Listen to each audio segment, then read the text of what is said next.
Dios los bendiga mucho, hermanos, hermanas, amigos, amigas.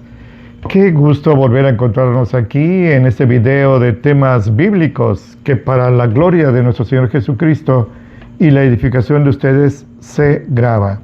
Estamos aquí y me da mucho gusto recibirlos en el hogar de ustedes.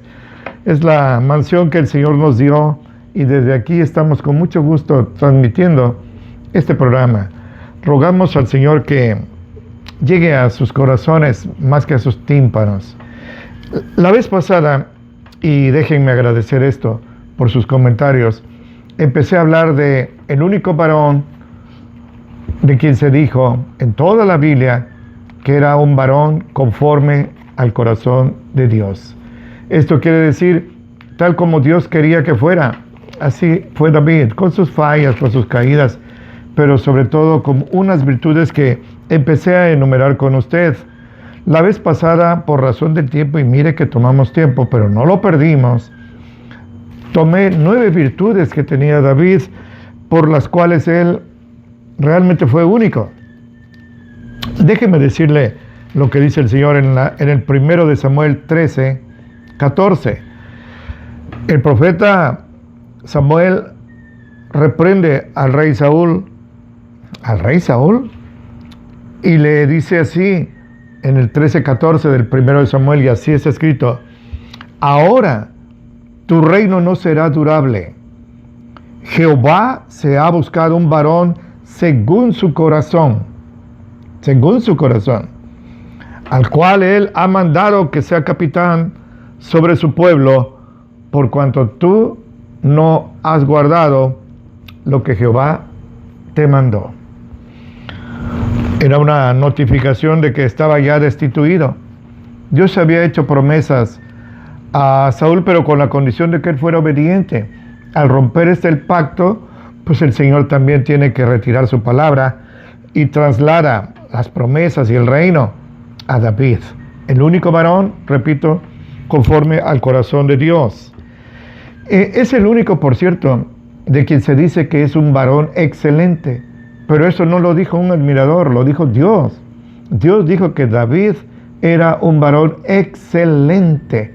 Así está escrito en el 1 de Crónicas 17:17. Y déjeme así, a manera de repaso, hacer un recuento de las 9 virtudes que pude ver con usted. La primera de estas cualidades de David es que era un joven muy valiente. Aun cuando todavía no tenía la edad militar, fue el único que se atrevió a enfrentar al gigante Goliat. Y no solo se enfrentó, lo venció en el nombre de Jehová de los ejércitos. Pero además, David tenía un don musical único, al grado de que cuando Saúl era atormentado, no poseído, sino atormentado por un demonio, caía en ira, caía en angustia, en depresión. Y la única manera en que encontraba consuelo era cuando David tocaba el arpa. Yo le pido que piense usted qué alabanzas habrá tocado David, tanto en calidad musical como en calidad vocal. David era único y esa era una de sus cualidades.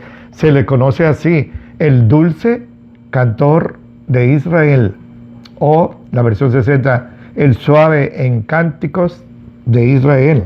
El salmista David, la gran mayoría de los salmos los escribió él. Otra virtud es que tuvo un amor ejemplar, un amor filial ejemplar, se ha hecho modelo por Jonatán, su hermano, así le llamaba él su hermano. Pero Jonatán era el príncipe heredero del trono del rey Saúl cuando éste muriera. Pues todo lo cedió, sus armas, su capa, todo se lo dio a David.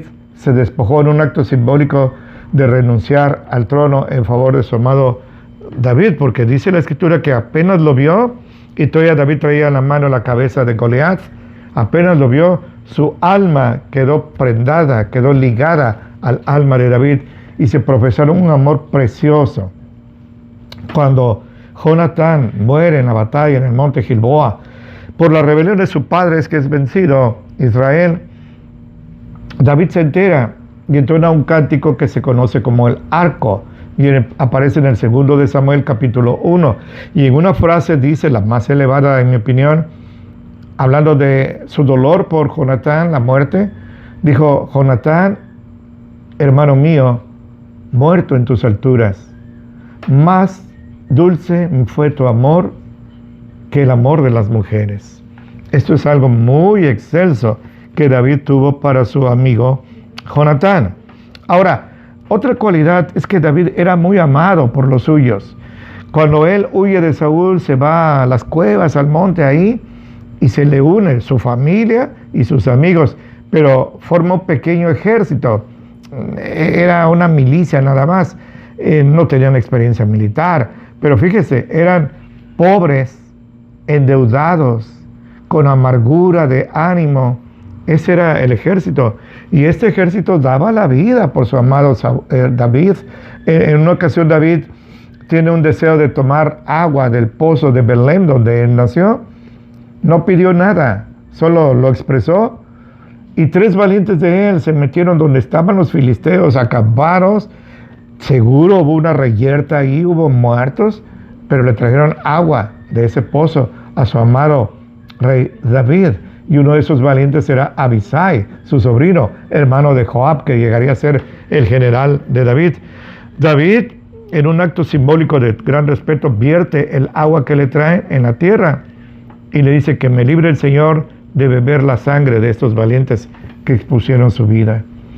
Otra cualidad, y ya sería la quinta, es que David no era bélico, él no era agresivo, realmente nunca provocó una guerra, siempre fueron defensivas sus guerras, y en una ocasión muestra su misericordia cuando están ellos en el exilio huyendo de Saúl y su ejército, y junto al Carmelo, donde después Elías haría una gran proeza de parte de Dios, había un hombre llamado Nabal que era muy rico, pero habían bandas así asaltantes que constantemente mataban a los ganaderos y les robaban su ganado.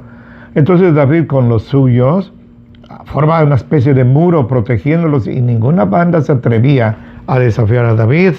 Entonces David, con justo derecho, le manda un mensajero a Nabal para que les mande comida. Y Nabal su nombre es necio, terco, no accede. ¿Quién es este David? Hay tantos que se han escapado de sus amos, tantos esclavos. Yo no le voy a dar nada, no le debo nada. Esto era algo muy grave porque significaba una declaración de guerra para Nabal y sus siervos inocentes.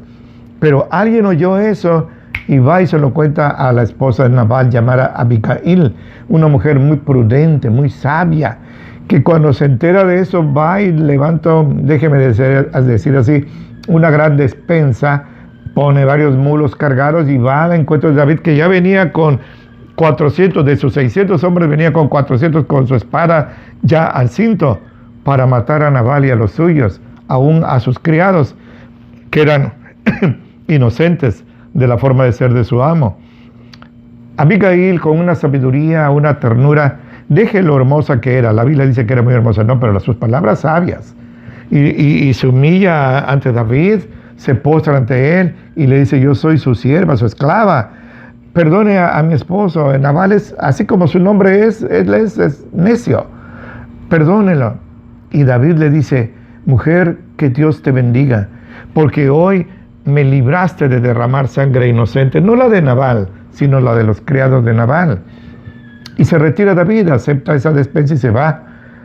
Pero cuando regresa Abigail a su casa, encuentra a Nabal en una fiesta con los suyos, de gran festejo. Estaba no borracho, dice la escritura que estaba muy borracho. No le dice nada, era muy prudente. Pero al día siguiente, que se le pasa la borrachera, le dice lo que había pasado. Los siervos le habían dicho a Abigail: estos hombres no nos han robado ni una oveja, al contrario, han sido un escudo contra los malos. Dice que el corazón de Nabal se amorteció, quedó como petrificado de lo que le iba a pasar, y de lo cual su esposa lo libró, que a los 10 días se murió. Seguramente un problema del corazón, no sabemos. Y aquí David muestra que era misericordioso. Otra cualidad de David Mira, su humildad. La gran mayoría, y por eso estoy tocando este tema, cuando piensa en el rey David, lo único que piensa es que cometió adulterio con Betsabé y mandó a matar a su esposo Uría el Eteo. Es lo único que saben. No solo hay morbo, no solo hay insania en ellos, sino que tratan de escudarse detrás de David y decir, nosotros somos mejores que David. Eso es una insensatez, ya narrando en lo que hacía Nabal. Esto es algo que David tiene que reconocer cuando Dios le envía a un profeta llamado Natán, que lo reprende y le dice, tú eres culpable delante de Dios. Y David, que tenía autoridad para tronar los dedos y que le cortaran la cabeza a Natán, acepta con humildad, se humilla. De hecho, ahí canta, él compone el salmo que para nosotros es el Salmo 51, uno de sus amados salmos penitenciales, en los cuales millones, y me quedo corto, millones tanto de judíos como de cristianos, hemos hallado consuelo, fortaleza, esperanza y la seguridad de que en Dios hay perdón. Si tú te humillas, si tú confiesas tu pecado, el Señor es fiel y justo para perdonar tu pecado, sea cual sea, abominable, terrible, asqueroso. El Señor perdona por la sangre que Jesucristo, su Hijo, derramó en la cruz en nuestro favor. Este era David. David se humilla delante de Natán y no solo no le manda castigar por su atrevimiento, diría cualquier insensato, sino que le agradece. El Salomón, el hijo de David, después diría, años después, es mejor oír la reprensión del sabio que la canción del necio. Eclesiastés 7:5. Mire usted, David nos está mostrando una faceta que la gran mayoría desconoce. Déjenme buscar otra cualidad porque el tiempo apremia.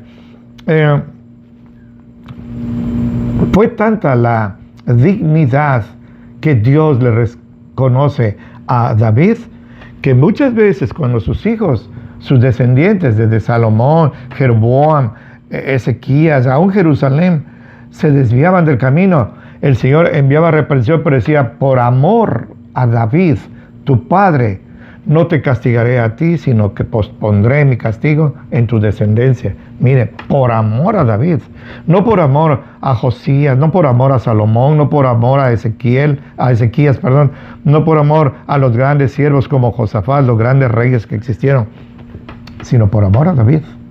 Cuando Dios dijo que David era un varón conforme a su corazón, Dios, que es omnisciente, sabía lo que David iba a hacer. Su caída, él la sabía. Sin embargo, le llama un varón conforme a mi corazón. No es que David lo sorprendió y lo defraudó. Dios lo sabía, pero su misericordia. Cuando David canta en el 51:10, le dice, crea en mí, oh Dios, un corazón limpio y un espíritu recto renueva dentro de mí. No me eches de tu presencia, purifícame y seré más blanco que la nieve. Los sacrificios que a ti te agradan son un corazón contrito y humillado, y eso tú no lo vas a despreciar. Y eso es lo que David le ofreció a Dios y Dios le perdonó. El mismo Natán, el día que lo reprende a David, le dijo, tus pecados han sido perdonados, y a Dios te perdonó. Y lo noveno que le digo en ese resumen es que cuando David ya va a morir, compone un cántico de despedida, de acción de gracias. Le llamo el cántico del cisne porque ya David iba a morir. Es precioso, aparece en 2 de Samuel 22. Le pido que lo lea, si es posible, de rodillas, clamando a Dios. Y un versículo que para mí ha sido de inmensa bendición es el 29, donde David le dice al Señor, tú eres mi lámpara, oh Jehová. Tú iluminas mis tinieblas. David eso lo había probado desde que era un jovencito, y ahora que había envejecido, había probado y comprobado que Jehová iluminaba sus tinieblas. No siempre él estuvo junto a aguas de reposo, en lugares de delicados pastos. A veces él se desvió y aún tuvo que andar por valle de sombra de muerte, pero ahí siempre contó con aquel de quien había dicho, Jehová es mi pastor, nada me faltará. Hoy, déjenme decirme, como conclusión de estos dos mensajes, la 10ª cualidad de David. Y mire, esta cualidad lo eleva mucho sobre todos los demás, pero no solo sobre los reyes y soldados y judíos, sino por los cristianos y los gentiles y todos los que habitamos. Nos muestra de cuerpo entero la calidad moral, la calidad espiritual que tenía David.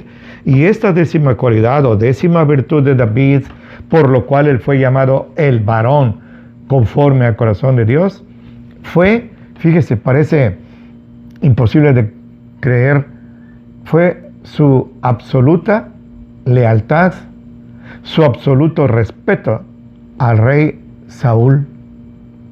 Aunque Saúl lo quería matar, aunque Saúl tenía odio, tenía envidia, tenía celo contra David, aunque Saúl le hizo cosas graves como quitarle a su esposa y dársela a un compañero de David, aunque David tuvo que andar huyendo años de Saúl, refugiarse con los filisteos.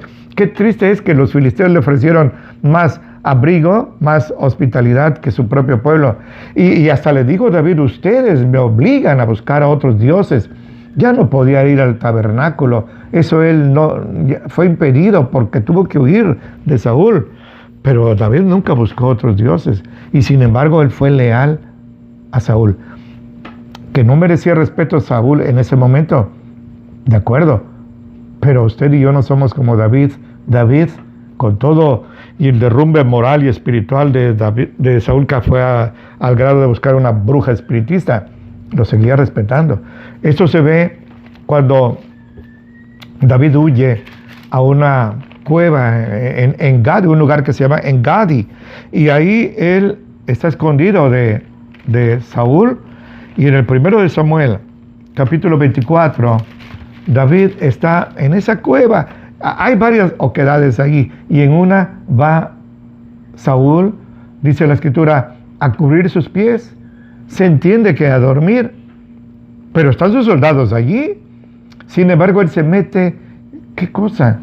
En la misma cueva donde David estaba escondido, su enemigo. Y claro, las cuevas son oscuras, no había antorchas allí. Déjenme compartirle el 1 de Samuel 24, 5 al 7, donde así está escrito: los de David le dijeron, este es el día que te dijo Jehová, hoy te entrega a tu enemigo en tus manos. Estaba durmiendo Saúl, un sueño muy pesado. Harás con él como te convenga, David. Y se levantó David, fíjese, en lugar de matar a su gran enemigo. Saúl era enemigo de David, pero David no era enemigo de Saúl. Nosotros fuimos enemigos de Dios, pero Dios nunca, bendito sea, nunca fue nuestro enemigo. Entonces se levanta David calladamente, toma su daga, su cuchillo, y en lugar de matarlo, hace algo insólito. Corta la orilla del manto, de la capa de Saúl. ¿Qué filo habrá tenido ese cuchillo que Saúl ni cuenta se dio? Se lo cortó. Después de eso, fíjese, es que era un peligro de muerte, estaba atentando contra el rey. Después de eso, el corazón de David le golpeaba porque había cortado la orilla del manto de Saúl.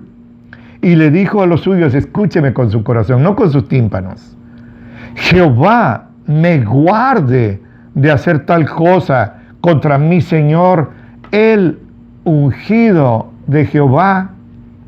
Que me libre Dios de levantar mi mano contra él, porque él es el ungido de Jehová. Yo no lo califico, no lo critico, no lo censuro. Él es el ungido de Jehová y punto final. Yo no voy a extender mi mano contra él, porque él es el ungido de Jehová. Dice el siguiente versículo que así quebrantó el corazón de los suyos, porque todos se enojaron. ¿Cómo, David? Ahí estaba la oportunidad de matarlo. Termina nuestra huida, regresamos a Jerusalén y tomas el trono. Ahí quebrantó David el corazón de los suyos. Esto nos habla de cómo era el carácter de David. Ahora mire, nuestro hermano Pablo, en Romanos 10, 17, dice que la fe viene por oír la palabra de Dios. Entonces déjeme ayudar su fe. Le voy a leer del 8 al 18 de ese primero de Samuel, capítulo 24. Así está escrito.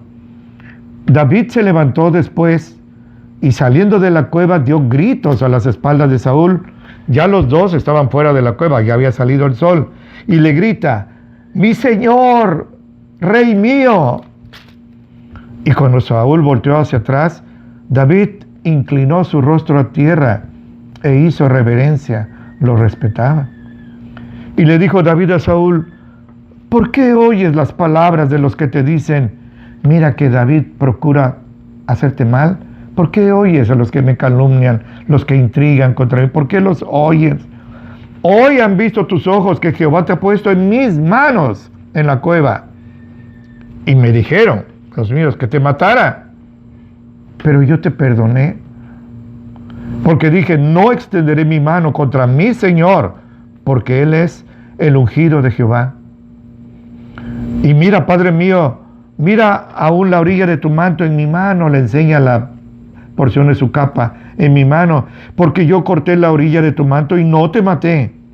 Date cuenta, pues, y ve que no hay mal en mí, ni traición en mi mano, ni he pecado contra ti. A pesar de todo, tú andas a la casa de mi vida para quitármela. Que juzgue Jehová entre tú y yo, y que me vengue de ti Jehová, pero mi mano no se levantará contra ti. Como dice el proverbio, escúcheme con su corazón. De los impíos, el proverbio de los antiguos, de los impíos saldrá la impiedad. Así que mi mano no será contra ti. ¿Contra quién saliste con tu ejército? Traía en ese momento 3,000 soldados, contra los 400 de David. ¿Contra quién saliste? ¿Contra una pulga? ¿Por qué? ¿Por qué me odias así? Si yo te pude haber matado y te demostré que no te odio, no te quiero hacer ningún daño. Pero 2 frases de David que le pido guarden en su corazón. Que me libre el Señor de levantar mi mano contra su ungido. Segundo, cita un refrán popular en esa época. De los impíos saldrá la impiedad. Si de mí no salió impiedad contra ti, quiere decir que yo no soy impío. De los impíos sale la impiedad. Yo no soy impío. No saldría la impiedad de matarte. Esto es algo que David demuestra con una calidad humana enorme. ¿Qué hubiera hecho usted? Ya nos conocemos como somos. Ahí hubiéramos aprovechado y hasta hubiéramos dicho, gracias Señor que me dice la oportunidad. La segunda ocasión, pero ahora Saúl va con 6,000 soldados escogidos. Es en un lugar, en un desierto que se llama Aquila. Y ahí Saúl acorrala a David. Pero llega la noche y Saúl se duerme y sus soldados están alrededor de él. Pues ahí va en la noche. Mire qué valor de David. El valor ante Goliat, pues daba una muestra. Y ahí en la noche le quita la lanza que la había clavado Saúl, le quita su cantimplora, su botija, y se va. Y al día siguiente lo mismo le grita a Abner, que era el general de Saúl. Abner, ¿eres tú el que debe cuidar al rey? Abner, eres digno de muerte, porque alguien entró y mira lo que tengo en mis manos, la lanza y la botija de Saúl. Abner, no eres un varón, tú mereces la muerte. Saúl se da cuenta que David lo ha vuelto a perdonar y le hace una promesa, no volveré a perseguirte. No cumple su palabra, pero le pide a él misericordia cuando llegues a ser rey, porque vas a llegar a ser rey y además Dios hará grandes proezas por medio de ti. Pero esto es algo que nos demuestra, insisto, el carácter de David. Déjenme concluir con algo. Lo digo, no sé, por 7ª, 8ª vez, y no debiera ser la última.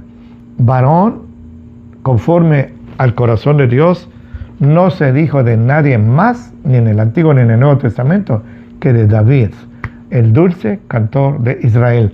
Un hombre que en la batalla era temible, él no se acobardaba ante nadie, pero a la hora de adorar al Señor era dulce, como una ovejita adorando a su pastor. que parecieran bipolares. Este era el rey David, el único varón conforme al corazón de Dios. Y el Señor lo exalta al grado de hacerlo ancestro 1000 años después de nuestro Señor Jesucristo. Déjenme concluir, que no quiero, pero debo concluir con el Salmo 18, una porción pequeñita. También le pido que lo lea en su casa con detenimiento y se deleite en este salmo que es de David. Inclusive tiene un título muy precioso. Dice, Salmo de David, siervo de Jehová, el cual profirió a Jehová las palabras de este cántico el día que lo libró Jehová de mano de todos sus enemigos y de la mano de Saúl. Y entonces dijo así, te he de amar, oh Jehová, fortaleza mía, Jehová, roca mía y castillo mío, mi libertador, Dios mío, fuerte mío, en ti confiaré, escudo mío, el cuerno de mi salvación y mi refugio. Invocaré a Jehová porque Él es digno de ser alabado. Paso al 25, versículo 25, así está escrito. Fíjese esta forma en que David conocía íntimamente a Dios. Con el misericordioso te mostrarás misericordioso. Recto te mostrarás con el hombre íntegro. Así con esa línea de pensamiento. Limpio te mostrarás con el limpio. Y severo serás con el perverso. La línea es, y perverso serás con el perverso. Pero nuestro Dios es 3 veces santo. Pero con el perverso, Él va a ser severo. Lo que le corresponde es lo que el Señor le va a dar. Versículo, tengo 25 al 29. Tú salvarás al pueblo humilde y humillarás a los de ojos altivos. Tú pues alumbrarás mi lámpara. Jehová mi Dios alumbrará mis tinieblas. Porque contigo desharé ejércitos y con mi Dios asaltaré los muros. Esos muros que protegían a las ciudades antiguas, David pasaba sobre ellos y vencía por una razón. Jehová estaba con él. ¿Y por qué Jehová estaba con él? Porque David porque nuestro Dios no es un Dios de muertos, sino de vivos, porque David fue un varón, porque David es un varón, el único, conforme al corazón de Jehová. Que el Señor nos ayude a tomar el ejemplo de David. Sabemos que nos queda muy grande, pero nosotros tenemos al Espíritu Santo, que Él nos ayude a hacer las cosas dignas de David y olvidar estarlo vituperando. Si yo le preguntara a Dios, la peor ofensa de David, Dios me diría, no la recuerdo. La sangre de mi hijo la lavó y la borró de mi mente. Eso dice Hebreos 10. Mire usted, hoy he concluido estos 2 temas, estos 2 mensajes, y lo miro a usted a los ojos. Le pido que no sea obstáculo, sea usted un acueducto para que esta agua de vida llegue a personas que lo rodean a usted. Ore por mí, necesito mucho su oración. Le pido que se mantenga acurrucadito al abrigo del Altísimo para que pueda morar bajo la sombra del Omnipotente. Y así, mirándolo a los ojos, le estrecho fuertemente la mano, le doy un abrazo fracturante y le suplico al Señor que atalaye entre usted y yo ahora que nos vamos a separar, y lo bendiga mucho en Cristo Jesús.